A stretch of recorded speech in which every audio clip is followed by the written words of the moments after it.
Abubakar din nan ma na lafiya lau. Yanzu kuma ga Emiya dan Sada kana ji.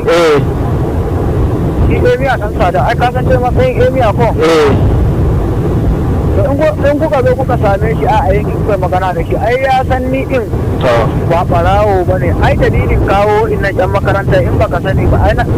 yan kagara aka ce ma in saki za a siko ba mutane ba da kuɗi da na sa aka saki yan makarantar kagara kenan sai aka rike mutane aka ce ni dan boko haram shine ni kuma na jibu shi na kamo in sha nake an bani mutane na ba kuɗi asali nake an sake to shine suka zo suka rike shi abun aka bani mutane aka shushe ni shine abun ya zawo ya zama haka wa'annan dukkan wanda kuka sani baban gidan nan wannan kana ji yanzu in kuma na gani kamar ma ba ku yarda ba ga dai tsohuwan nan in shi Abubakar din za ku turo shi ma nan mu yi magana kafin ko a kowane za su taho da kuɗi to ni dai ina so in nuna mai kenan kana ji yawa ku fita harkan baban gida shi Abubakar ke za shi suka ce man munafiki ne amma kana ji wallahi mutumin kirki ne yanzu kana ji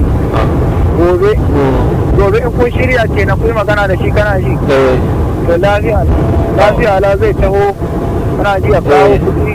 kawai mu ba shi yara kawai mu dama asali mu wallahi mu je ku bincika duk wanda ya ce maku mu a haka ko waye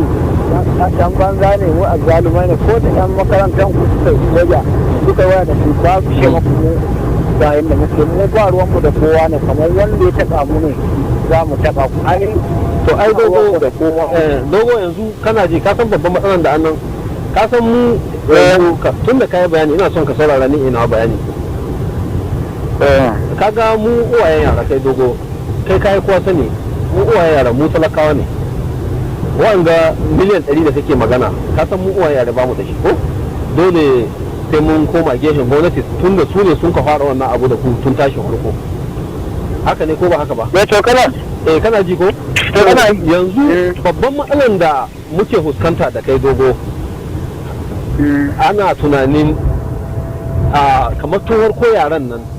akan duk abin da an kai na harko akan a sako su duka ne yanzu gwamnati tsoron da take ji da duk wanda ke so ya shigo ya taimaka muna akan a biya maka bukatocinka saboda mu samu wannan yaran namu su ba hannunmu suna jin tsoron a kai maka kuɗi kuma ka sake raba yaran nan ka sako su ka bi sake wasu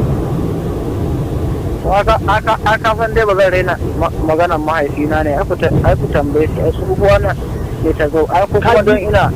na yadda kowa ya san darajar mahaifin shi na yadda kowa ya san darajar mahaifin shi amma ina ga maka duk wanda za mu sai muka tunkara ko kuma duk wanda muka tunkara akan maganan biya maka bukatunka waɗanda abu su ne ke kawowa wani tabbaci ne muke da na idan aka biya maka bukatan ka dogo za ka sako yaran nan duka ba za ka rike wasu ba tunda ka gani ina magana ne tsakanin da ni da kai kana ji yanzu ku zo ne ku yi magana da su kenan ai ni tabbaci ke kana ji ku tabbaci kenan kun yarda ai kenan ko shi Abubakar din ya zo ke ya hada mai mutane sai ku kawo kuɗi da kaga mun zo da mutane kenan a gefen gari to yanzu dogo yanzu misali akan miliyan 100